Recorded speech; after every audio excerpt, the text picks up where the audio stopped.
Mahalaga po kasi ito eh. Hindi po tayo makakapumuhay bilang isang Kristiyano sa pamumuhay kung tayo po mismo ay hindi maniniwala sa mga bagay tungkol sa Panginoon Jesucristo o hindi po tayo na uutusan ng Panginoon na sundin yung mga bagay na pinag-uutos niya sa atin. Okay, yung kanina binasa po natin dito, napakaganda po nito. Tingnan niyo po si Paul. Kay Pablo, kagalakan niya po, ito mga pagkapata ng hirap alang-alang sa mga iglesia sa atin bilang mga naligtas. Ang ibig sabihin po nito, Colossians chapter 1 verse 24 to 29, papaliwanag ko po muna sa inyo para magkaroon po tayo ng idea. Ganito po yan. Ang Colossians chapter 1 verse 24 to 29 means Paul rejoices in his suffering for the church. Yung suffering niya, kinagalak niya pa, no? Para sa atin po yun. Viewing his hardship as completing Christ's afflictions for the sake of spreading the gospel. Para na maipangalan niya, maipamalita niya yung mabuting balita sa maraming tao, kahit na magdusa siya. Mag-iisa siya sa hirap na dinanas nitong ating Panginoong Jesucristo. Parang itinutuloy niya yung paghihirap na kailangan pagawin ng ating Panginoong Jesucristo. But it's still completed already. Pero tinutuloy pa rin ni Pablo. Now, alam niyo, ito po yung mahirap sa atin eh. Tayo po, nagsasalita tayo, I am a Christian, I am a Christian. Pero hindi mo nakikita na nagsasuffer for Christ. They don't want to suffer their life into Christ Jesus or in the things in Christ. Minsan na pagsisimba lang, tinatagad pa tayo. So si Pablo hindi, naging kagayakan niya ito. The hidden mystery of Christ in the Gentiles, Christ in you, the hope of glory and working hard through God's power to present believers mature and complete in Christ. Not through self-effort, but by God's equipping. Para magamit po tayo, ano po? Para na sa ganoon, tayo din po mismo sumunod sa yapak ng ating Panginoong Jesucristo na kahit nahihirapan ka, nagpapatuloy ka. Amen. Kahit may karamdaman ka, kahit nagsasuffer ka, tuloy ka pa rin because you feel the greatness of God's suffering in you. Naramdaman mo eh. Naranasan mo yung suffering ni Jesus eh. Yun yung natigtas sa atin. Kaya nga, tayo mismo, tuwa-tuwa tayo kapag nagpapadagod tayo sa Panginoon. Yun ang dapat na Christian life. It's about finding joy in sacrifice for others. Hindi lang sakripisyo para sa sarili. Hindi lang para sa pamilya, kundi para sa iba. Yun yung ginawa ni Jesus. And laboring to make the gospel truly known so people can be perfected in Him. Para maidala natin completely to Christ Jesus. Amen. At yan po yung ginagawa po namin. Kung bakit namin pinagpapagalan po yung mga kaluluwa po ninyo. Para na sa ganoon, ma-perfect po natin yan. Pagdating ng araw, maiharap kayo sa Panginoon na may kaligtasan. And that was a great joy. And that was the great hope someday na ma-receive natin in Christ Jesus. Now, tingnan po natin itong paliwanag ni Pablo po dito. Suffering for gospel, for embraces his suffering, yung kanyang imprisonment, pagkakulong niya, persecution, pag-usik sa kanya, because it's for the Colossians and for Christ helping to build up the body of believers.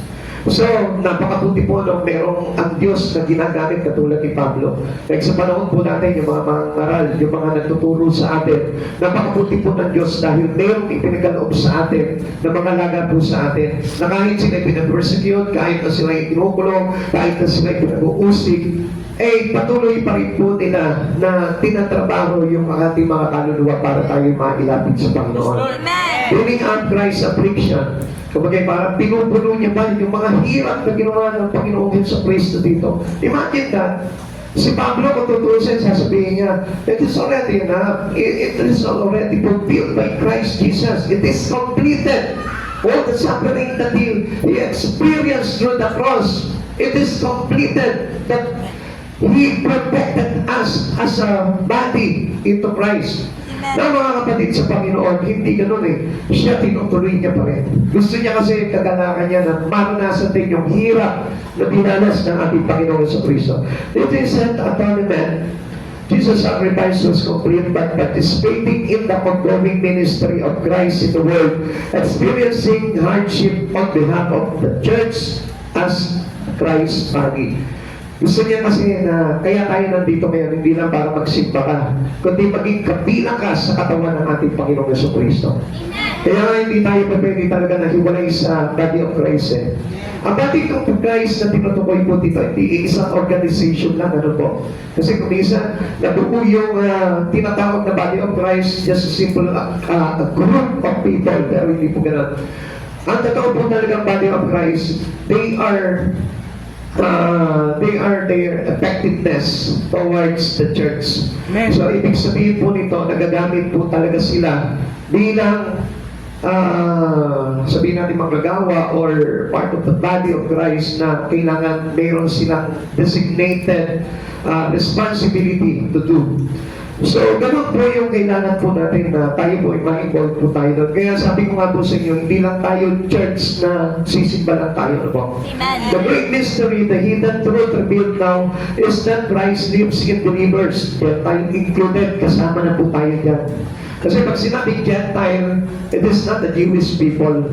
So, ibig sabihin, hindi sila kabilang sa mga Jewish people. Intindihin nyo mabuti, ha?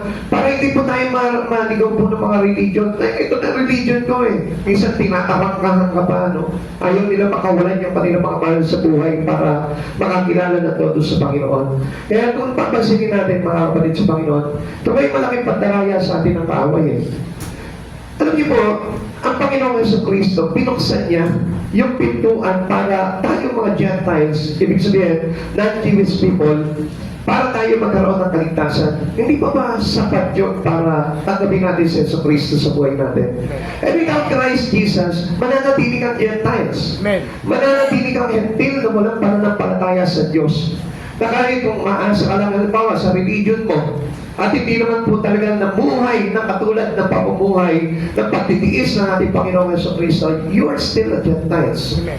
Hindi mo kasi naranasan yung hirap ng dinanas ng ating Panginoon. Offering hope and glory and mystery Paul was appointed to preach. Yun yung mga kapangyarihan ng pangangaral po nila na nagmula po sa ating Panginoon na naglagay po sa atin para tayo po imaligtas. Ministry and maturity, Paul's goal, laboring by God's power. Yung kanilang mga ipinapangaral ay galing sa kapangyarihan ng Diyos, kaya never contradict it. Pag may nangangaral sa inyo tungkol talaga sa katuruan tungkol kay Jesucristo, huwag niyo po tatanggihan yun. Bakit hindi po yun? Is to present every person matured, complete, perfect in Christ, teaching wisdom and proclaiming Him fully.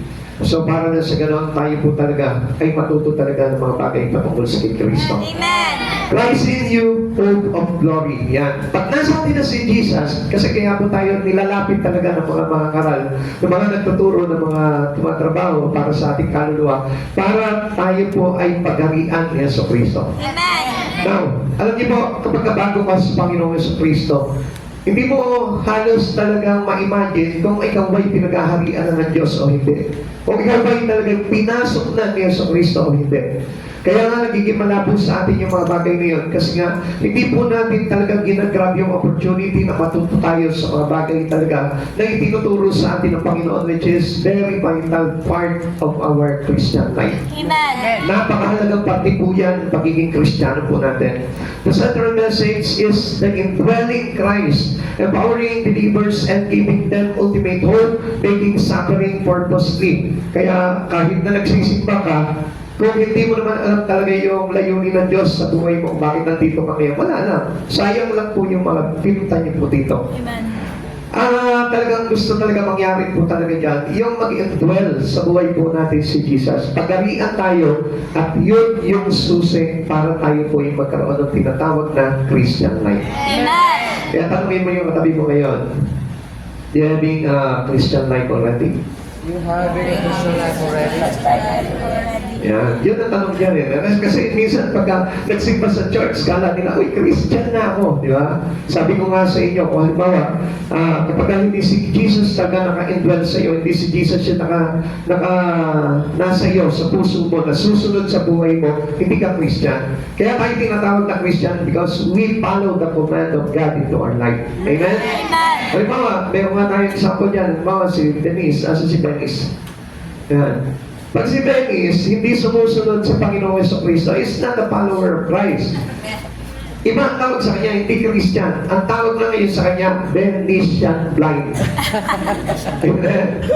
Hindi siya Christian, Venetian blind. Pero paano kaya kung si Ethan? Nasaan si Ethan? Ayan.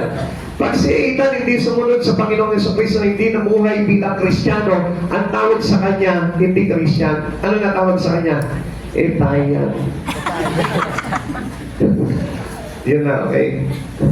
Okay, sige, tuloy na nga po dyan. Okay, let's go. Tuloy po natin. No one can live the Christian life in his own strength. Tandaan po natin yan. Hindi sa sarili natin pamamaraan. Hindi sa sarili natin kakayanan para maging Kristiyano ka. Kaya nga minsan, ito yung kinokorek sa iglesia. Ito yung kinokorek natin sa atin bilang magkakapatid sa Panginoon. Minsan wala tayo pang-alam kahit na hindi tayo turuan ng pastor natin. Basta, whatever I wanted to be, yun ang gusto ko. Yun ang masusunod. Come on, you're not a Christian. Hindi ka na mamuhay bilang Kristiyano pagka ganun yung kalagayan natin. Ang pamumuhay talaga bilang Kristiyano, yung sumusunod ka sa mga tagubilin sa iyo ng Panginoon. Amen.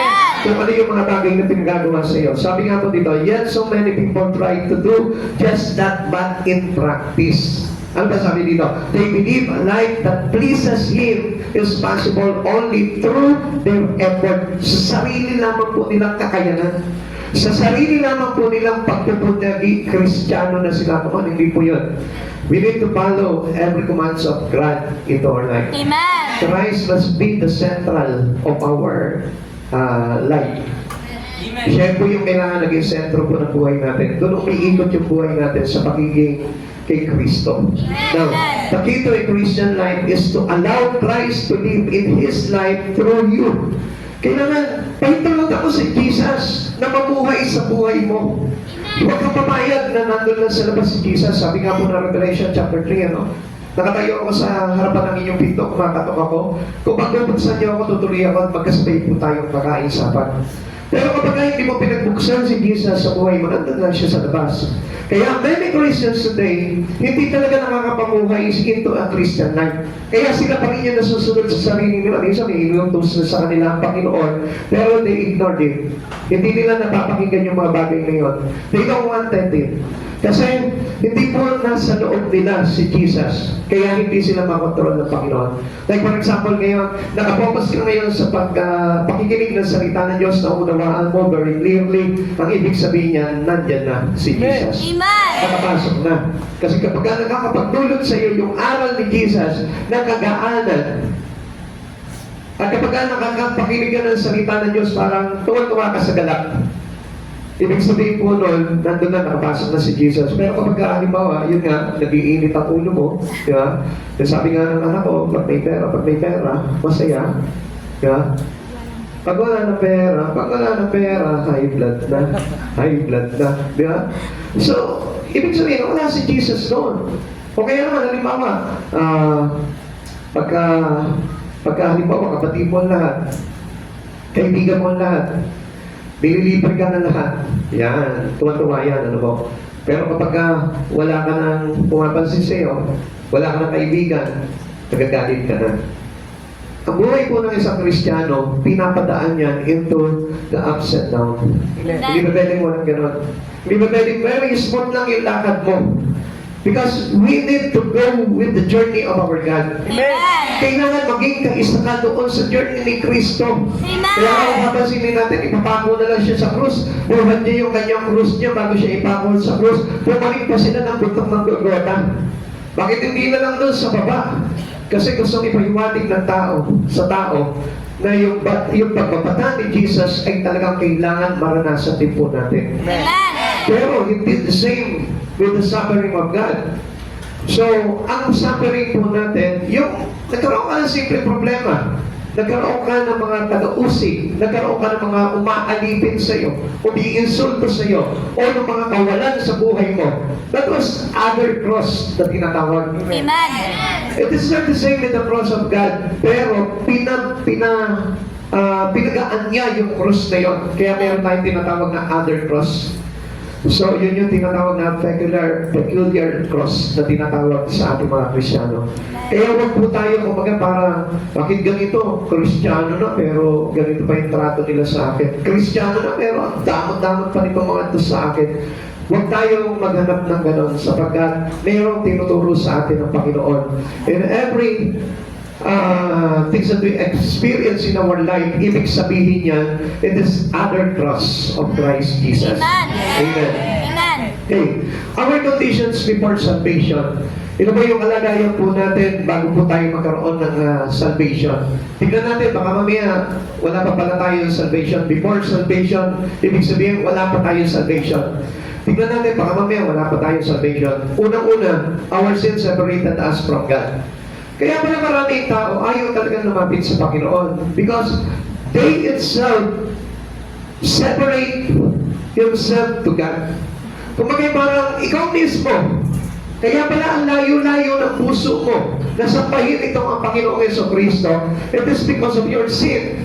Nandun pa rin yung kasalanan na ayaw mong ibigay sa Panginoon, na ayaw mong isuko sa Panginoon, na ayaw mong ipalinis sa Panginoon. Kaya tayo naiiwalay sa Panginoon. Pero alam niyo po ba, even though we are a sinner, pero lumalapit ka sa Panginoon, and feel mo na lagi kang close sa Panginoon, alam niyo po ba ang ibig sabihin nun?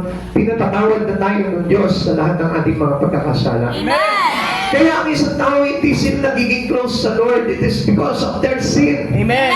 Yung sin ang nagpe-prevail sa kanya. Bakit ayaw niyang ilapit yung buhay niya sa Panginoon? Pero once you close your life into God, ang Diyos madali tayong patatawarin eh. Walang kasalanan na hindi pinatawad ng Panginoon. Pinatawad tayo ng Panginoon kahit na ano pa yung kasalanan natin. Tingnan niyo po yung sinabi po dito sa Isaiah 59:2. Ang masasama ninyong gawa ang dahilan ng pagkawalay ninyo sa Diyos. Nagkasala kayo, kaya hindi ninyo siya makita at hindi niya kayo marinig. Sin separate us from God. Kaya ang layo-layo ng puso natin sa Panginoon. Kaya hindi tayo magkaroon ng panahon sa Lord. Kaya hindi tayo magkaroon ng desire na paglikuran ng Panginoon sa buhay natin. It is because of your sin and not you. Amen. Hindi ikaw. Yung sin, ito po yung lason na inilagay sa buhay natin ng kaaway. Kung bakit ang tao naging masama, kung bakit ang tao ayaw sa Diyos, kung bakit ang tao mas inuuna yung ibang bagay kaysa sa Panginoon. Because of this poisonous sin. Yung kamandag nitong kasalanan na ito, yun yung kumbaga parang lumason sa kagustuhan natin na mailapit ang buhay natin kay Kristo. Kaya sandali na patawarin ka ng Panginoon, makikita mo na yung resulta niya. Makikita mo, balik loob na sa Panginoon niya. Makikita mo talagang gumagawa na sa Panginoon po yan. Another thing, before salvation, it's tayo. The Lord didn't hear our petition.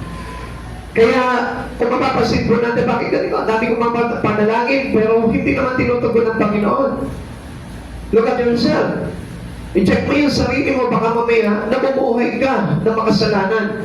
At baka mamaya hindi ka nakukonvict in every sin that you do.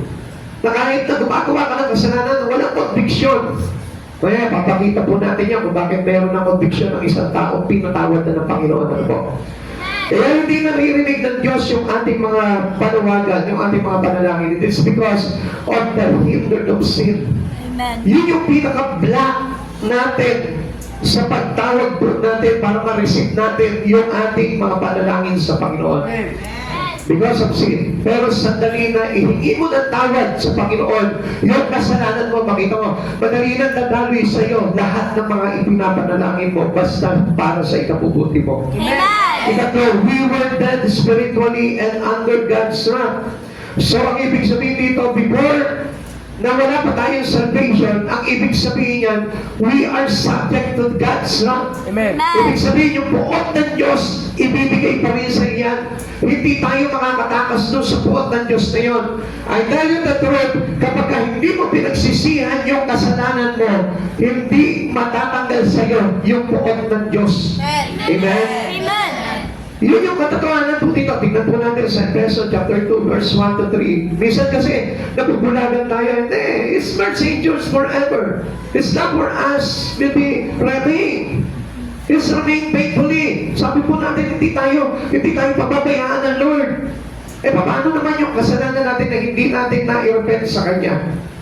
Alam niyo po ba na yun yung magpapahamak sa atin? Sabi po dito, noong una'y patay kayo dahil sa inyong mga pagsuway at mga kasalanan, sinunod ninyo noon ang mas naman takbo ng mundong ito at napailalim kayo sa pinuno ng kapangyarihan sa ipapawid. Ang Espiritu naghahari sa mga taong ayon pasakop sa Diyos. Ang totoo, tayo lahat ay dati rin namumuhay ayon sa pagnanasa ng ating laman at sumusunod sa mga hilig ng katawan at pag-iisip. Kaya sa ating likas na kalagayan, kabilang tayo sa mga taong kinapupuotan ng Diyos. Alam natin, kapag ang Diyos ay napupuot sa atin, kaya nga po ang tao pala ganito, no? Kaya po pala ang tao natatakot lumapit sa Panginoon, nagtatago. They hide themselves into God. Amen. Napansin niyo po ba yung kay Adan po nung araw? Si Adan po nung araw na nagkasala po sila ni Eva. Nung dumarating na po si Yahweh doon sa halamanan, nagtago po ito si Adan sa likod ng kakahuyan. He separated himself to God. Nagtago siya, he hid himself to God. Alam niyo po kung bakit? Because of their sin. Sabi po, Adan, asan ka? Sabi ng Diyos, andito po sa likod ng kakahuyan. Bakit ka nariyan? Nahihiya po ako dahil sa ako'y hubad. Ano mo yung tinutukoy niya po dito? Because they got sin into Him, into God. So alam niyo po ba ganun din po ang kalagayan ng tao po natin ngayon? Kung bakit parang hirap ka na ilapit yung buhay mo sa Panginoon. Magsisimba ka na ng parang nagdadalawang isip ka ba? Because of your sin, separate you from the love of God. Because of your sin, you hide from God. Kaya tayo nagtatago. Kasi natatakot tayo dahil yung buot ng Diyos nandun nararamdaman natin. Amen. Pero kung ang Diyos nararamdaman mo na that He is very sweetly na talaga sa'yo, hindi malalapit ka sa Lord. Halimbawa may tao na masungit, tapos may tao na very sweet sa'yo, sino yung lalapitan mo?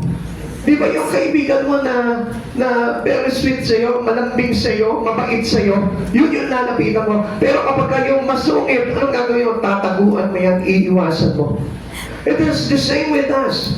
Kapag tayo'y under sin, tayo po'y nagkagawa ng pagkakasala, natatakot tayo lumapit sa Panginoon, which is not an attitude of a Christian life.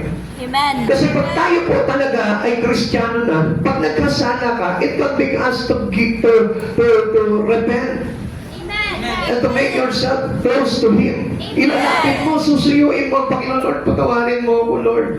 Ganun po yung Christian life, hindi lumalayo sa Panginoon. Amen. Dahil ayaw niya talaga na mapuot sa Kanya ang Panginoon sa buhay niya. Amen. Kaya nga we keep close our life to God. Kasi ayaw natin yung puot ng Diyos ay dumating sa atin pagdating ng araw. Amen. What transpired on salvation? Pagkatapos po naman natanggapin po natin yung salvation, ano po naman kaya yung ating buhay na as a Christian? Okay, ito na po, ano? Tingnan po natin yan. The Holy Spirit must first convict us that we need God's forgiveness. Lagi mong hahanapin yung kapatawaran sa Panginoon. Amen. Hindi mo tatanggalin sa mata mo ang Diyos palagi. Dahil we all know, daily in our lives, nagkakasala tayo. Sa araw-araw na pamumuhay natin, nakakagawa tayo ng pagkakasala sa isip, salita at sa gawa.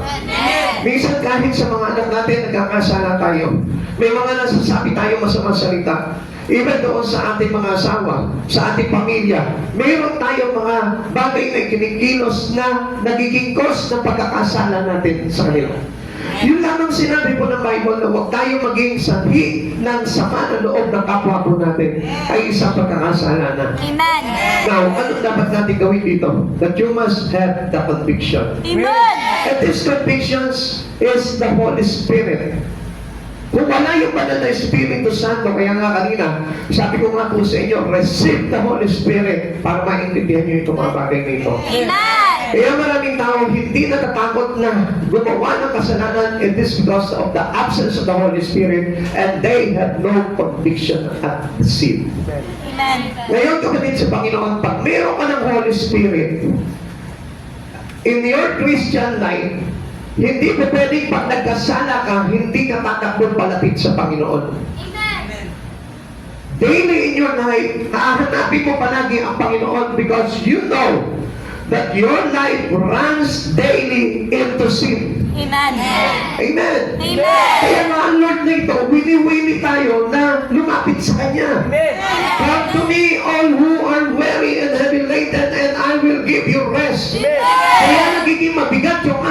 Espiritu, kaya nabibigatan tayo na lumapit sa Panginoon. It is because of our sin. Yun yung nagpapabigat ng burden natin. Yun yung nagpapabigat sa pasanin natin. Yung sin na yun na ginagawa natin. And perhaps dapat na gawin ng isang tao na bumuhay talaga bilang Kristiyano, lumalapit palagi sa Lord. Not only by Sunday, not only by midweek service, but daily in their lives, they might close to God His life. Amen.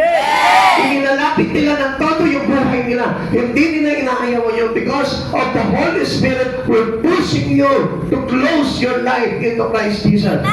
Kung hindi mo napapansin, ayaw mo naman talaga magpunta sa church eh. Pero because you receive the salvation as well as you receive having Holy Spirit in you already, yun yung nagtutulak sa iyo. O church day ngayon, mag-base ka na, tanghali na.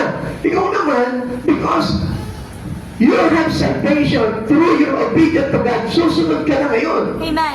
Amen? Amen. Kaya yun yung nagtutulak sa atin para magkaroon tayo ng pamumuhay na Kristiyano. Amen. After salvation, now we are transpired by the Holy Spirit to come, to close our life to Him.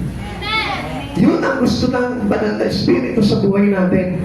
Kaya nga, huwag niyong hahayaan na hindi ka magtaglay ng Holy Spirit sa buhay mo. Amen. Kasi yung Holy Spirit na yun, yun yung magiging patnubay natin. Kung nagkasala ka, kailangan mo pag-repent. Kailangan mo ng forgiveness of God. Amen. Kaya tinutulak ka palagi niya pupunta palapit kay Kristo para na sa ganon, magasan yung mga pagkakasala mo. Amen. Kaya never ignore God in your Amen. life. Huwag mo halimbawa na hindi papansinin yung mga sinasabi sa iyo ng Holy Spirit. Pag sinabi niya, you need to pray. Pray. Bakit? Kasi may gagawin sa iyo na paglilinis sa banal na Espiritu. Amen. You need to read your Bible, to study the Bible. Kailangan mong gawin yun. You need to go to church. You need to go to the gathering of the saints. Kailangan yun. Kasi mayroong mga bagay, may purpose yun kung bakit tayo tinutulak ng Diyos papalapit sa Kanya. Amen? Okay. Basahin po natin dito sa John chapter 16 verse 7 to 8. Subalit sinasabi ko sa inyo ang katotohanan, ang pag-alis ko ay ikabubuti ninyo sapagkat hindi napapalito sa inyo ang patnubay kung hindi ako aalis. Ngunit pag-alis ko, isusugo ko sa inyo, ko siya sa inyo. Pagdating niya ay kanya patutunayan na mali ang mga taga-sanlibutan tungkol sa kasalanan, tungkol sa katwiran, at tungkol sa pag-aatol sa Diyos. Ang sabi niya dito, when He comes, He will prove the world to be in wrong about sin, and righteousness and judgment. Kaya hindi nila maintindihan ng Diyos eh. Kasi pilit po kasi ganito yung kaisipan ng tao, ano po? Patatawarin ako ng Diyos. Paano ka patatawarin ng Diyos? Hindi ka nga lumalapit sa Kanya. Hindi ka nga nagsisisi sa pagkakasala mo. Hindi ka nga nagsisimba. Hindi ka tumatawag sa Kanya. Hindi ka nagpe-pray. Paano ka patatawarin sa Diyos?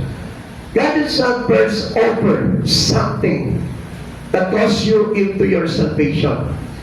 Ang Diyos ang una nag-offer sa atin sa pamamagitan ni Hesus Kristo na sumampalataya tayo sa Kanya, maliligtas ka. Amen. Pero, kung titignan po natin ang mga tao, ayaw sumampalataya sa Panginoon. Amen.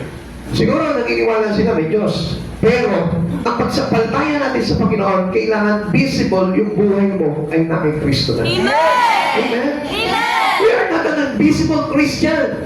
Walang invisible Christian. Amen? Amen. Kasi ang hilig po natin maniwala kasi doon sa mga superheroes eh. Na mayroong mga invisible, di ba? Invisible man. Tayo bilang mga Kristiyano, we are visibly. Dapat nakikita sa atin yung pagiging pamumuhay natin sa Kristiyano. Hindi mo natin na liligtas ako ng Panginoon. Paano kang ililigtas ng Panginoon? Eh, hinag-isang ka na nga ng lubid doon sa kinahulugan kung bakit ayaw mo pang abutin. Amen? Amen. Ganun yung kalagayan natin eh. Sabi mo, ililigtas ka ng Diyos. Ililigtas ako ng Diyos. Hinulugan ka ng Diyos ng serpapita. Hindi mo naman tinanggap yung serpapita na yun. Sige pa rin, talangan ka pa rin sa lakas mo. Eh, hindi mo kaya, malakas ang alon. Amen? That's why we need God. We need Jesus Himself. Siya yung nagsapit sa atin para na sa ganon. Those who who believe in Him shall not be perished. Amen. Kapag nananampalataya ka kay Hesus Kristo, inabot mo lahat ng mga inaabot sa iyo ng Lord, ino-offer sa iyo ng Lord, makikita mo maliligtas ka. Amen. You have faith in God, inalo ka ng Bible study, grab mo yun. Amen. Hold your life into the Bible study. Amen. Inalo ka ng Bible, evangelization or whatever na inaalok sa atin spiritually, grab mo yung opportunity na yun dahil yun yung mga pagbibigay sa atin ng kaligtasan. And that was Christ Jesus. Amen. Amen. Kaya tingnan po natin ito. Ganito po kasi yung maling kaisipan po ng mga tao about sin and righteousness and judgment. Tingnan po natin, John chapter 16 verse 8 ay sinasabi ni Jesus sa kanya mga alagad na mas mabuti na siya ay umalis upang maipadala niya ang banal na Espiritu ang tagapagtanggol or katulong, our present help. Na pagkatapos ay sabi dito, na pagkatapos ay makapangyarihang hatulan ang mundo tungkol sa una, sa kasalanan nito. Tayo po lahat nagkasala tayo, pero iba ang kaisipan ng tao. Ang kaisipan ng tao, nandiyan ang Diyos. Hindi ako pababayaan ng Diyos. Amen. Oo, ang Diyos hindi nagpabaya sa buhay mo, pero ikaw yung nagpabaya eh. Amen? Amen. Natatandaan niyo ba ang isang nanay, ang isang tatay sa kanilang mga anak? Hindi niya pinababayaan yung kanyang anak. Kaya lang, itong anak ang nagpabaya sa kanyang sarili. Kaya napahamak. Di ba, ang turo sa atin ng mga magulang natin, anak, sumunod ka sa mga pagdidisiplina sa iyo ng magulang mo para sa ikabubuti mo yan. Pero ang ginagawa ng anak, palihim niya na sinusuway yung mga tagubilin ng kanyang mga magulang. Kaya isang araw napahamak po siya. Ano nangyari sa kanya? Umiiyak, palapit sa kanyang mga magulang. At sasabihin niya, nanay, nagkasala po ako tatay dahil hindi ko sinunod yung mga payo niyo. Then they realize that they are wrong. Ganun po tayo sa mundo na ito. Akala natin maliligtas tayo ng hindi nananampalataya kay Hesus Kristo. Akala natin maliligtas tayo dahil nasa mabait tayo. Akala natin maliligtas tayo dahil kilala lang natin si Hesus Kristo. We never tolerate by Jesus to be saved. Kung ang buhay natin ay patuloy pa rin tayo nasa kasalanan. Amen. Amen. Amen. Now, ito po yung kawalan ng pananampalataya kay Jesus eh. Kung bakit po tayo nagkakasala, we believe that we have faith in God already. Pero, hindi mo naman ginagawa yung mga sinasabi niya eh. Kung talaga tayo, meron po tayong pananampalataya sa Diyos, gagawin mo yung mga bagay na sinasabi sa iyo ng Diyos. Amen. Ikaw, halimbawa, ikaw bilang anak, meron ka nanay. May tiwala ka ba sa nanay mo? Amen. Kahit ano sama ng magulang mo, dapat magtiwala ka pa rin. Nanay mo pa rin yan. Amen. Kasi kung hindi ka ngayon nandyan, ibig sabihin nun, hindi sana naging mabuting ina yung nanay mo. Pero nandyan ka, lumaki ka, nakagraduate ka, nakakapag-aral ka, ibig sabihin yan, magtiwala ka pa rin. Amen. So maaaring, syempre, they are imperfect. Kaya meron pa rin silang mga pagkakamali. Unlike God, minsan akala po natin maliligtas tayo ng gano'n-gano'n lang nang hindi tayo nagtitiwala sa Lord. Nang hindi natin pinapahintulutan na ang Panginoon na ito ay ilid tayo sa isang pamumuhay bilang Kristiyano. Alam niyo mga kapatid sa Panginoon, napakahalaga ng pamumuhay na nakabase sa guidance ng Banal na Espiritu sa buhay po natin. And then tingnan pa po natin itong ikalawa, yung katwiran ng Diyos. Yung pagkakit po ni Jesus sa langit, alam niyo po ba, kaya niya po ginawa yung mga bagay ngayon. Ano sabi niya po sa atin? Okay, kailangan muna niyang mauna doon. Bakit? Pero hindi na nangangahulugan na iiwanan tayo ng Diyos. He's remain with us through the help of the Holy Ghost. Amen. That is our guidance. Amen. Anong ginagawa ngayon ni Jesus? He prepared for us a house in the heaven. Amen. Amen? Amen. Yun ang ginawa ng Panginoon. Tingnan niyo po ito ha. Ang Diyos mismo, si Jesu Cristo, with His Holy Spirit, nagtandem po yung tatlo. The Father, the Son, and the Holy Spirit, nagtandem yan para iligtas ka. Amen. Ang Ama, He commanded His Son. Ang Son, ipinaggagawa ka ngayon, pinagpe-prepare ka ng titirahan mo doon to secure your salvation. Amen. Amen. At ang Holy Spirit ang ang umaakay naman sa iyo dito at nagsasabi sa iyo nung tinatawag na Christian life. Amen. Yung tamang Christian life. Hindi yung maling Christian life. Hindi yung tamang Christian life. Because yung Christian life na tama, mayroong Holy Spirit. Yung Christian life na mali, yun yung wala Holy Spirit. You'll never be a Christian if you don't have a Holy Spirit. Amen. Hindi ka makakapamuhay bilang isang Kristiyano at mamamali yung pamumuhay mo without the guidance of the Holy Spirit. The Holy Spirit will tell you which from the evil and which is from the good. Kaya nga makikita mo kapag nagkakasala ka na, ang sasabihin sa iyo ng Holy Spirit, talikod. Huwag mong patulan yung kasalanan na yan. Lumapit ka sa akin, bumalik ka sa Lord. Yun yung Holy Spirit. Pero yung mga nagpapatuloy talaga sa kasamaan ng mundong ito, there is a Christian life to be wrong. Lagi natin tatandaan yan. Hindi porke Kristiyano, Kristiyano na maliligtas. And without the guidance of the Holy Spirit, hindi ka pa rin maliligtas. Bakit? It will lead you into the light towards Christ Jesus. Amen? Yung Holy Spirit ang gumagawa nun. Kaya nga mapapansin mo, dami mga Kristiyano nagsasabi, pero walang gana sa mga bagay sa Panginoon. They have no appetite about the words of God. They have no appetite about the Spirit of God. They don't have an interest. Hindi sila interesado sa mga bagay na pinapangaral. Hindi sila interesado sa mga pagbabago na gusto gawin sa kanila ng Panginoon. Kaya mapapansin ko, they still live the same with the old. They are living into the old pattern of life. Nandun pa rin sa kanila. Wala pa rin na bago. Bakit? Hindi pa rin totoo na nakipagkaisa kay Kristo. Kaya yung pong paghahatol ng Panginoon, yung judgment na gagawin niyo pagdating ng araw, hahatulan niya si Satanas. Tatalunin niya yan para sa buhay mo. Now, ang totoong Christian life, kailangan laging talo sa iyo si Satanas. Amen? Tanungin mo yung katabi mo ngayon, talo ba palagi sa iyo si Satanas o laging panalo? O di ba naman kayo na ayaw kang intindihin yung katabi mo, talo na naman. Amen? Ngayon nga, hindi maka-smile yung katabi mo, talo na naman. Amen? Pag laging malungkot ka, during the service, during listening to the preaching, talo ka palagi. Nagwawagi palagi si Satanas. Amen?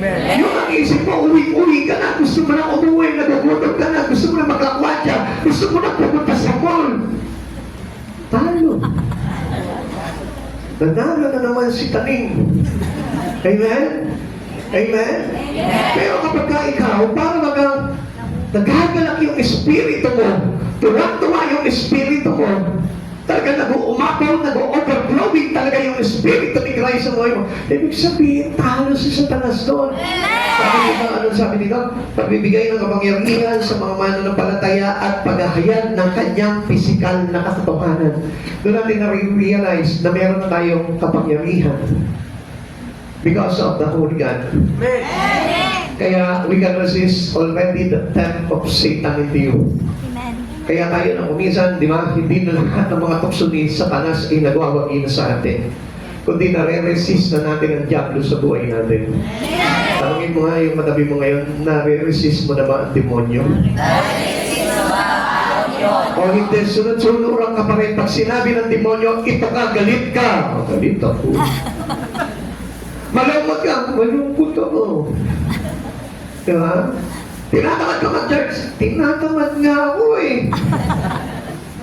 Malamig eh. Sunod-sunuran tayo sa diablo. Kaya tuloy yung kapangyarihang ibinibigay sa atin ng Panginoon, hindi natin nagagamit. Wasted. Amen? Stage pain. Kaya ang nangyayari, hindi natin mapagtagumpayan talaga yung pamumuhay sa Christian life. Balik tayo doon sa old patterning ng buhay natin. Kaya let us avoid na tayo yung nasusunod. Kailangan ang nasusunod po sa atin ang Panginoon. Okay. But transpire us after salvation. We confess or agree with the Lord that we have disobeyed Him. Sabihin mo nga sa katabi mo ngayon, tanggapin natin Tanggapin natin na hindi talaga tayo sumunod sa Panginoon. Na hindi talaga tayo sumunod sa First of all, you need to realize na yung buhay mo ay talagang hindi naging masunurin sa Diyos. Never! Kahit nga hanggang ngayon eh, hindi pa rin natin talaga masunod ang Panginoon. But we need to learn to obey Him. Kailangan po na tayo po'y matuto talaga na sundin ang Panginoon sa buhay natin. Na kailangan kung ano yung mga bagay na itintulak sa atin ng Panginoon, kailangan tayo po mismo magawa natin yung bagay na yun. Amen? We need to obey God or else. We have nothing. Wala. Hindi tayo maliligtas talaga. Ano ka sa Christian life? Pag sinabing Christian life, ang ibig sabihin po niyan, masunurin na sa Panginoon yan. Tanungin ko yung katabi mo ngayon, masunurin ka na ba sa Lord? Tigilan mo na ang bisyo. Masunurin ka ba sa Lord? Tigilan mo na ang panonood ng porno. Masunurin ka ba sa Lord? Masunuri ka ba sa Lord? Maglingkod ka sa Diyos. Maglingkod ka sa Diyos. We cannot confess our sin to God kung hindi tayo magiging masunurin sa Panginoon. Amen. Kahit na mag-confess ka na mag-confess sa Panginoon, pero still you continuing to disobey God, walang saysay ang mga bagay na yun. Amen? Amen. Amen? Amen. Hallelujah. Praise God. Amen. 1 John chapter 1 verse 9. Subalit kung ipinapahayag natin na ang ating mga kasalanan patatawarin tayo ng Diyos sa mga ito at lilinisin tayo sa lahat ng ating kasalanan sapagkat siya ay tapat at mabuti. Pero dapat kapag nag-confess po tayo sa Panginoon, tanggapin po natin talaga na tayo po ay nagkasala sa Diyos. Akalam niyo mo ba, ang mga taong tanggap nila na nagkasala sila sa Panginoon, they are very humble. Amen. When we go to God, they are humble. Hindi mo makikitaan po ng pagmamataas siya. Hindi mo makikitaan niya ng kayabangan. Hindi mo makikitaan niya ng pagmamalaki sa sarili. Na kahit na anong ganda pa niyan, na kahit na anong gwapo pa niyan, na kahit na anong bango pa niyan, na kahit na anong pang titulo meron niyan, na kahit na sabihin mo mayaman pa yan, pag umaakyat sumasa pa sa Panginoon yan, makita mo, todo-todong pagpapakumbaba niyan sa harapan ng Panginoon. Because He knows that we need to be humble before God. Amen. Nakakaya niyo po yung publikano? Nung pumasok ito publikano, tsaka ito po Pariseo sa templo ng Panginoon upang humingi ng tawad. Ano po nangyari po dito? Yung po publikano, sobrang kababaan ng kalooban. Unlike itong Pariseo ay yabang-yabang. Ako'y ginagawa mo itong ganito, ako'y laging sisimba, ako'y laging ganito. Hindi katulad ng isa dyan, magnanakaw. Nakita yung kasamaan ng kapwa niya eh. Amen? Amen. Dapat na makita mo yung kasamaan mo. Dapat makita mo yung sarili mo para na sa ganun mahiya ka sa Lord. Amen. Dapat makita mo kung ano yung mga bagay na pinagagawa mong mali sa harapan ng Panginoon para ikaw mismo mag-humble ka sa Panginoon at wala kang maipagmalaki. Lord, ang ganda ng bihis ko. Pero deeply sa puso ko, nagkasala ako sa iyo. Ano may pagmamalaki ko? Lord, ang ganda ng makeup ko. Pero pagdating sa kaloob-looban ko, bulok. Nagkasala ako sa iyo. Anong dapat mong gawin? Humble for the Lord. Amen. Ang sabi sa atin ng Akal James ng Santiago, humble yourself before the Lord and He will lift you up. Kaya tayo ipapatok ng Panginoon, kaya tayo ipapatawad ng Panginoon kapag ikaw ay natututo na magpakumbaba sa ating Panginoon sa paghingi mo ng tawad. Amen. Hindi po yung nagkasala ka na, yabang pa. Yung nagkasala ka na, nagmamalaki ka pa. Yung nagkasala ka na, lumalayo ka pa sa Panginoon. Yung nagkasala ka na, nagmamalaki ka pa, kaya mo to. Living on my own strength. Come on, you're wasted. Sayang yung buhay mo kung gano'n ang gagawin mo. Dapat kapag ka nagkasala ka, alam mo na may pagkakasala ka, humble yourself and go to close your life into God. Amen. Ilapit mo, i-close mo yung buhay mo, huwag kang papayag. Amen. Kapag nga, i-desire mo na, Lord, paglihit ko na lang kita, Lord, itataas kita, Lord, ipagsisigawan kita sa lahat ng tao. At sasabihin ko sa kanila, ako ay nagkasala sa Diyos, nagpakumbaba, tumingin ng tawad at pinatawad niya. Amen. Yun yung dapat tayo sinisigaw natin. Alam nyo, kung minsan ang daming mga bagong Kristiyano pa lang, nayayabang na. Nakalimutan nila na tayo ni God. Walang ibang dapat na maitaas sa buhay natin. Only God, only Jesus Christ. Hindi yung sarili mo. Dahil matalino ka sa klase mo. Dahil ikaw yung pinakamatalino, ikaw yung pinakamarunong. Dahil ikaw yung promoted doon sa trabaho mo. Dahil kumikita ka ng malaki, kaya ikaw nagmamalaki ka sa Panginoon. Come on!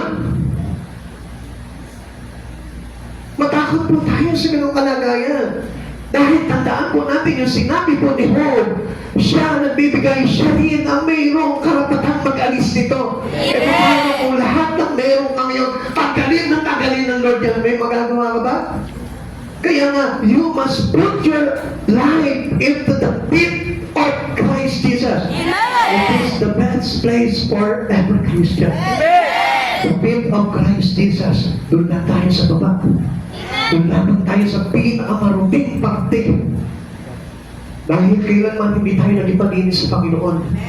Alam niyo mga kapatid sa Panginoon, sa totoo lang, supposed to be dapat nga nakukonflict po tayo doon eh. Dahil kailangan po talaga na ipakita natin sa Panginoon talaga, Lord. Ayaw natin. Napahamak na sana ang buhay ko. Baka ito ngayon, hindi na sana ako nakakasamba sa iyo. Baka nasa Hades na ako.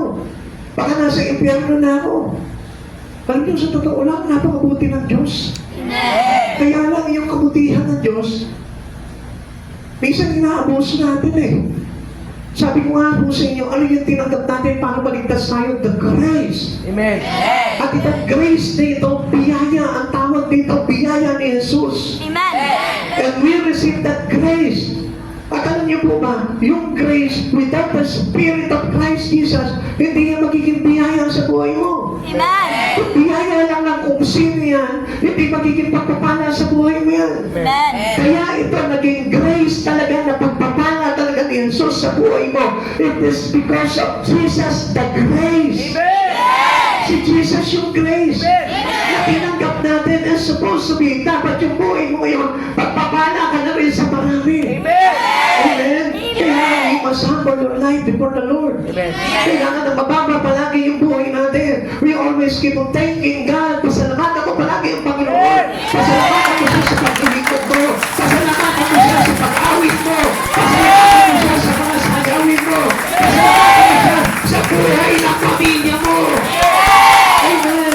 Kaya alam niyo, ang dami mga Kristiyano ngayon, I am Christian. But not living on Christian life. Ako, Kristiyano ako, pero hindi naman namumuhay sa Christian life. Ano ba yung sinasabi Christian life? Dapat pag Christian life, pag totoo talagang Christian life, hindi na tayo umaawit ng mga makamundong awitin. Especially, dapat yung awitin na makamundo na inaawit natin, dapat tignan nyo yung nilalaman nun. Amen?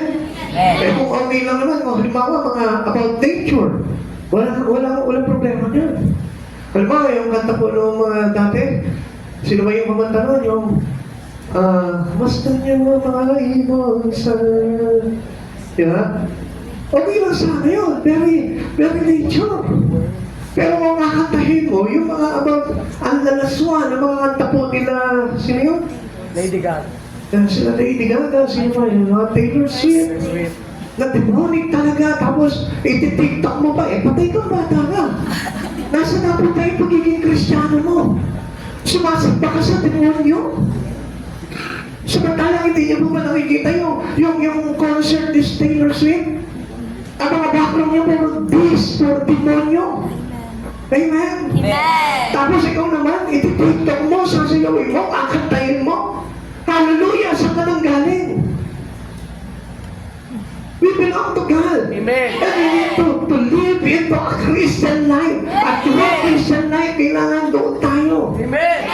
Tingnan nyo, yun doon lang sa mga bagay na yun, makikita nyo ha. Sabi natin, we transpired after salvation. What transpired us? Ano nabago sa atin? Wala eh. Wala na bago.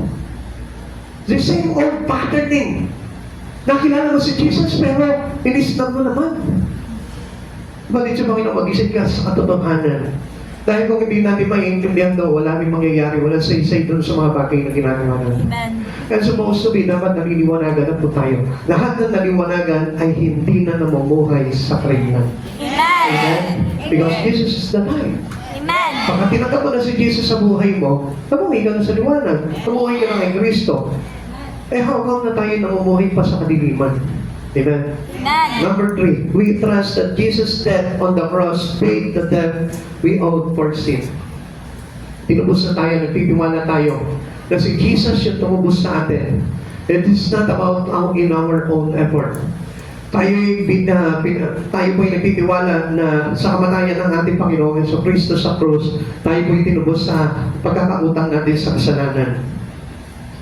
Romans chapter 10 verse 9, kung ipahahayag ng inyong labi na si Jesus ay Panginoon at buong puso kang sasampalataya na siya'y muling binuhay ng Diyos, maliligtas ka. So, we need to trust the cross of God that paid for our debt of our sin. Kaya nga, kung hindi po tayo sasampalataya doon at magtitiwala ka pa rin sa sarili mo, maliligtas ako kasi mabait ako. Maliligtas ako kasi wala naman akong ginagawa masama. Maliligtas ako kasi mabuti ako sa aking mga magulang. Yung maliligtas noon. Amen. The salvation, our gospel of salvation was there. Amen. On the cross of Christ. Amen. Kasi ito yung nagbayad sa atin sa lahat ng pagkakasala natin. Hindi ang nanay mo. Hindi yung kapitbahay mo. Kaya nga, there is no bond of faith. Diba? Diba, nagsisip pa naman yung nanay ko, maliligtas ako. Hindi gano'n. Kailangan natin na ma-realize natin na after na tayo po'y maligtas, kailangan we honor the cross of we honor the suffering of God. Maging kagalakan natin, katulad ni Pablo, na tayo rin po ay nagagalak mag-suffer for the sake of Christ Jesus. Amen. For the sake of the church. Amen. Di ba? Amen. Amen po ba? Amen. Ika-apat, repentance is another vital part of salvation. Yung tayo po ay nagre-repent, hindi po yan simple na parang sinabi mo lang na babalik na ako sa Panginoon. Come on, ang repentance talaga, yun yung magtutulak talaga sa iyo sa pamumuhay bilang Kristiyano. Kristiyano totoo. Magiging sa tahanan mo, makikita na talaga yung pamumuhay mo. Existing talaga sa buhay mo si Jesus. Makikita yun. Hindi mawawala yun. Kahit sa trabaho mo, sa pag-aaral mo. Baka nga kahit sa trabaho mo, makikita, umaawit ka ng papuring awitin eh. Hindi iba. Amen? Amen. Baka kahit sa eskwelahan, makikita nila kahit na yung ibang kanta ng kanta, sayaw ng mga kung ano-ano mga TikTok na mga makasasamlibutan, ikaw naman nag-worship ka kahit nagsosolo ka. Do not go with the minority. Amen. Do not go with the majority. Dapat mas maganda na hindi tayo makihalubilo po talaga sa kasamaan ng mundong ito. Amen. Ang sabi sa atin ng Lord, do not go with the pattern of this world. Amen. Huwag tayo makiisa, huwag tayo makiayon. Amen. Amen. Repentance bring us into a changes. And what do changes happen or cause to us? Ano po ba yung may dudulot dito sa buhay po natin yung changes na yun? Yung changes na yun, yun yung talagang makikita mo na you are really close to God already. Amen. Yung buhay mo talaga nakalapit na sa Panginoon. Yung dati ayaw mo nag-church, kaya nag-church ka na palagi. Yung dati ayaw mo, nahihiya ka kapag halimbawa nag-street preaching ka, nahihiya ka. Pero ngayon, tuwa-tuwa ka na, gusto mo na ito, Lord, nasa napalagay mo. I-testify talaga yung buhay mo sa mga tao. Ganun na po yun. Amen? Amen. Bakit sabi ko nga sa katabi mo, amen pa tayo doon? Amen pa tayo doon. Hindi ba yung tangki tayo ng tanggi eh? Hallelujah, praise God. Dapat may pagka may pinagagawa sa iyo, Panginoon, gawin mo yun. Do it for the glory of God. Amen. Pero, sabi nga mo dito, kahit na tayo magbalik loob sa Panginoon, may problema pa rin tayong dalawang bagay. But we still have two problems. And what is these two problems we have? Number one, our world is full of rebellion, disobedience, corruption, and wickedness. So, paano tayo makikiayon sa mundo? Kung ganito, punong-puno ang klase ng mundo na meron tayo. Yung mundo po natin, hindi natin matatanggal yan. Kahit anong paglilinis po, halimbawa, ng gobyerno sa mundo natin, sa bansa natin, hindi po malilinis yan. Kahit anong gawin nila. Bakit? Because there's no God. There's no Jesus. Kung si Jesus ang nag-appoint ng isang leader, magiging maayos siya. Amen. Pero kapag ang tao lamang ang pumili dyan, expectin mo, nandyan pa rin po yung rebellion, disobedience, corruption, and wickedness. Kahit na po sa bahay po natin, hindi natin maiiwasan yan na mayroong rebellion, disobedience, corruptions, and wickedness. Nandiyan pa rin po yan. Kaya nga, unless na tayo po'y mamuhay sa pamumuhay na kung saan ayon sa pagiging totoong Kristiyano kay Kristo, doon na maaayos yung mga bagay niya. Amen. At magsisimula yon sa atin bilang mga totoong Kristiyano. Hindi sa mga huwad ng Kristiyano. Dahil mas makaka-impluensya pa yung mga hindi totoong Kristiyano dahil papagor pa yun sa mga bagay na makasabigtan. Amen? Amen. Pero it's very complicated, very crucial po yan eh. Nakakatakot po na kapag hindi ka totoong Kristiyano, ikaw yung parang ginawang example, ang dami mo maipapahamak. Marami maipapahamak po itong mga ganito. Kaya nga kailangan sa harapan ng madlang, sa harapan ng maraming tao, kailangan ipakita natin that we are true Christians to Christ Jesus. Amen.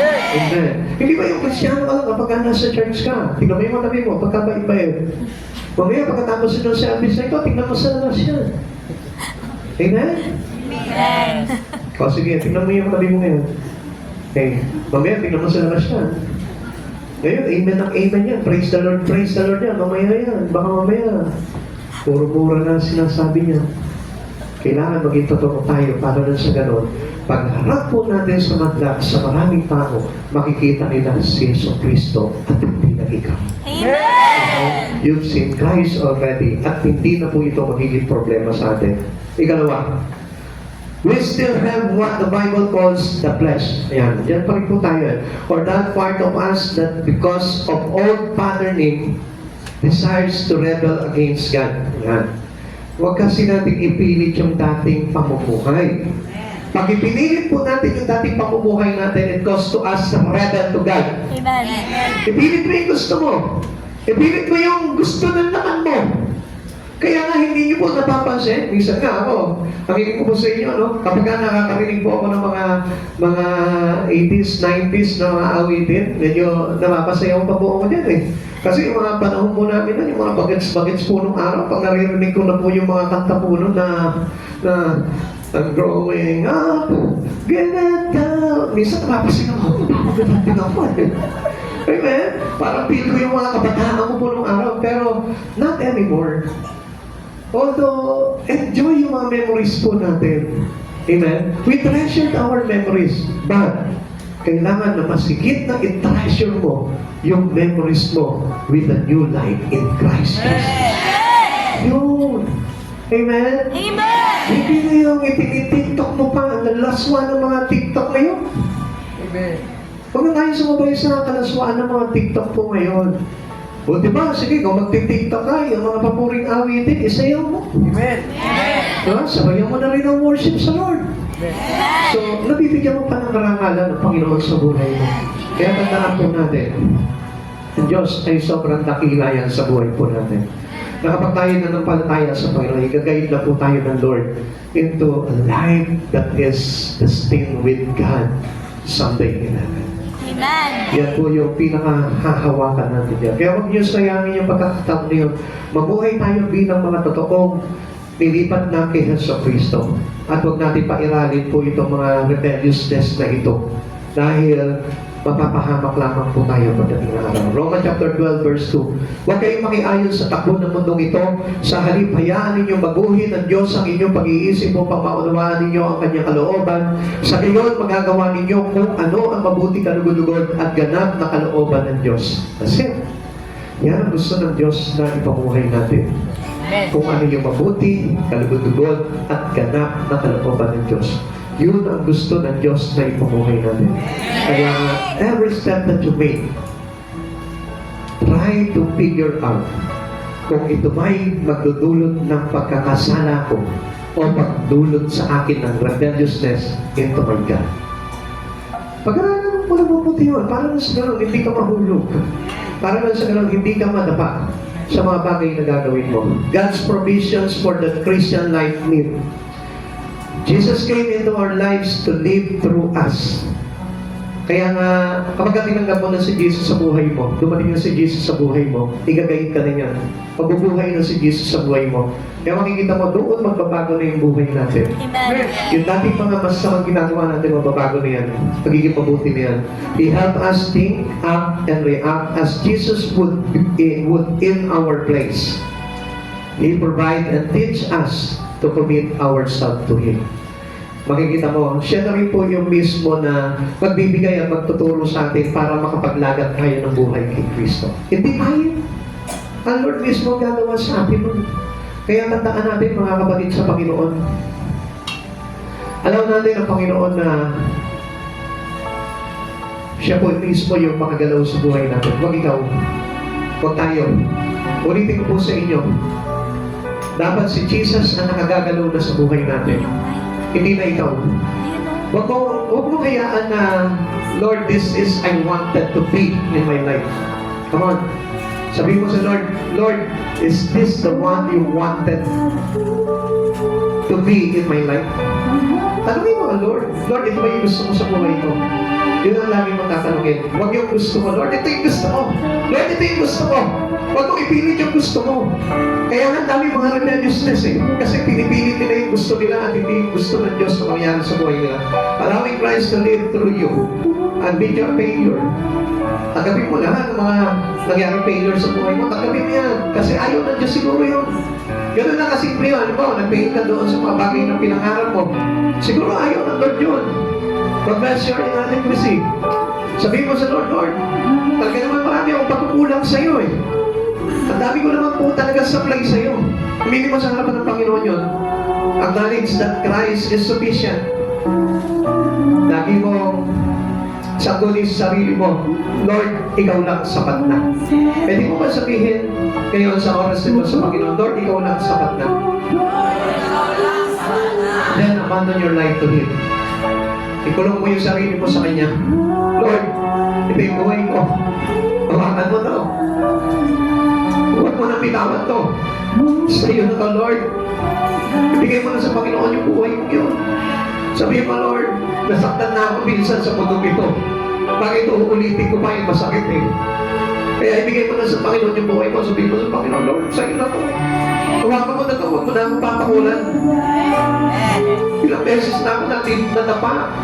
Ilang beses na ako nasaktan. Ilang beses na ako nadaya. Ilang beses na ako niloko. And this time, Lord, pag binigay ko sa iyo ang buhay ko, alam ko mapapanatag na ako. Alam ko magiging masaya na ako. Alam ko na magtatagumpay na ako. At yun yung dahilan ng buhay natin kung bakit kailangan tayong mabuhay at pamuhayan ni Jesus sa buhay natin ito. Confess it to be true. Pili na natin sa Panginoon na tayo po ay kailangan natin talaga na magpakatotoo tayo bilang mga Kristiyano kay Kristo. Hindi mo magpaipapaw lamang. Hindi tayo kumagay para namumuhay na makitang tao lamang sa kapwa po natin na tayo po ay mga Kristiyano. Ang totoong Kristiyano, he hate already the sin. Nagkasalaman siya pero ayaw niya. Hindi niya ini-embrace yung sin, kundi nagagalit siya sa sin. Although natatempt tayo na magkasala, pero dapat hindi na tayo natutuwa kapag nagkakasala tayo. Kapatid, do not be a victim anymore. You must be a victor. A victory in Christ Jesus. Tayo po na, magsitayo, ihanda po natin yung sarili po natin sa pagpira-piras po ng tinapay.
Taas po natin ang ating mga tinapay. Ito ang aral na tinanggap ko sa Panginoon at ibinibigay ko naman sa inyo. Noong gabing siya ay pinagkanulo ay lumampot ng tinapay, nagpasalamat at pinagpreference ko ito at sinabi, ito ang aking katawan na inihahandog para sa inyo. Gawin ninyo ito bilang pag-aalaala sa akin. Panginoon, nagpapasalamat po kami sa umagang ito, Lord. Muli po namin ginugunita ang kabutihan at kataklaan na ginawa mo po, Panginoon, upang ibuklod mo po kami, Panginoon, sa isang Espiritu, Lord, sa isang katawan na dulot ng pagliligtas mo sa amin, Panginoon Jesus. Maraming salamat po, O Lord, sa iyong kapurihan. Sabay-sabay po natin kanin.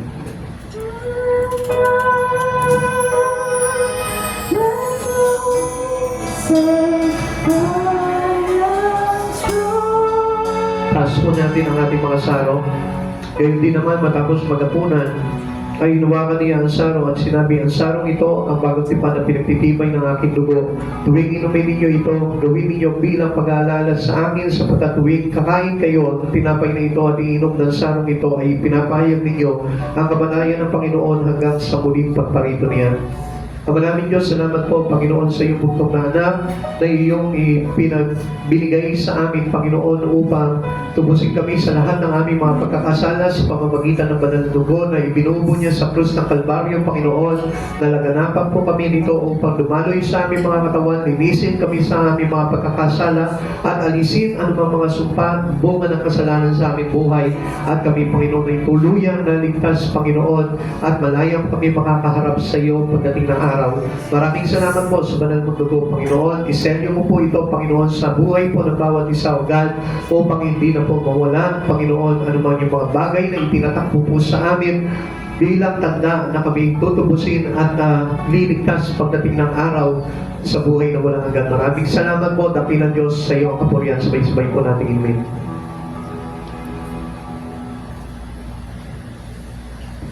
Sige po, tayo po ay manalangin po para sa pangwakas. Ama namin Diyos, nagpapasalamat po kami. Salamat po sa biyaya mo, Panginoong Jesus, na dulot po, Panginoon, ng iyong mga salita na itinanim mo sa mga puso po ng bawat isa o God. Salamat po na marami sa iyo, Panginoon. Alam po namin, Panginoon, sa ganang bagay na ito, Panginoon, Lord, kami po ay tatanggap ng mga sandang iba, yung pagpapala sa buhay na ito at sa buhay na walang hanggan. Maraming salamat po, Panginoon, sa iyong mga salita, Panginoon, na itinanim sa aming mga puso, O God. Kaya mo mahayag ng todo po, Panginoon, ito sa buhay po namin, O God, upang sa ganoon magdulot po ito ng pagbabago sa pamumuhay namin ito bilang kaisa sa iyo, Panginoong Jesus, na tinanggap namin, Panginoon, upang kami ay maligtas. Maraming salamat po, Panginoon, na katotohanan ay binahagi mo, Panginoon, at itinatak mo sa aming mga puso, O God, sapagkat alam namin na ang katotohanan na ito ang nagpalaya sa amin, O God. Maraming salamat po, Lord. Bless every one of us, O Lord. At hindi lang po yun, Panginoon, gawin mo po kami pagpapala sa maraming mga tao, Panginoon, especially, Panginoon, sa mga taong wala pa sa iyo, Panginoon. At maging pagpapala rin po kami, Panginoon, sa buhay ng bawat isa sa aming mga magkakapatid na narito ngayon, O Lord. At maging pagpapala rin po kami sa gawain mo, Lord. Pagpapala kami, Panginoon, sa mga mission mo, Lord. Pagpapala kami, Panginoon, sa mga bagay, Panginoon, na nililid mo, Panginoon, sa church na ito. Salamat po, dakilang Diyos. Ingatan mo po kami, Panginoon, sa aming mga pag-uwi. Ingatan mo po ang aming mga sasakyan, O God. Lord, senyo mo po ito ng iyong banal na dugo, Panginoon, upang walang anumang gawa ng kaaway, pagandang ng kaaway, anumang mga bagay, Panginoon, ng masama, hindi makakapanahig, sapagkat ikaw ang Diyos na lagi namin kasama, Panginoon, saan man kami magtungo, O God. Maluwalhati kami makauwi sa aming mga tahanan, maluwalhati kami makarating sa aming mga pupuntahan, at maluwalhati po muli kami makabalik, Panginoon, sa aming mga tahanan. Salamat po, mga dakilang Diyos. Salamat po sa pagsama mo po sa amin sa umagang ito, Lord. Bless every one of us with your Spirit, O Lord. Nakayain mo, Panginoon, na ma-secure po namin, Panginoon, ang kaligtasan na gawad ng iyong pagliligtas sa amin, Panginoong Jesus. Salamat, Panginoon, nabutin mo rin po, Panginoon, ang bawat pamilya ng lahat ng narito, O God. At ayan, isang araw, O God, sama-sama kami magpupuri sa iyong dakilang pangalan, O God. Salamat, dakilang Panginoon, sa iyo po namin, Panginoon. Kine-claim ang tagumpay ng lahat ng ito, O Lord. Sapagkat ikaw ang Diyos na mananagumpay, O God. Kami bilang mananampalataya mo, Panginoon, ay pinagtagumpay mo na rin, O God. Salamat, dakilang Diyos, sa iyong dakilang kapurihan. Sa iyo po namin Ibinabalik ang lahat ng pasasalamat namin. Sa iyo ang lahat ng papuri, parangal, ang karangalan, at ang kapangyarihan at karangyaan sa buong mundo. Sa iyo namin ibinabalik ang lahat ng ito. In Jesus' name, Amen. God bless you all po. Palangit po tayo ng kapilan Diyos.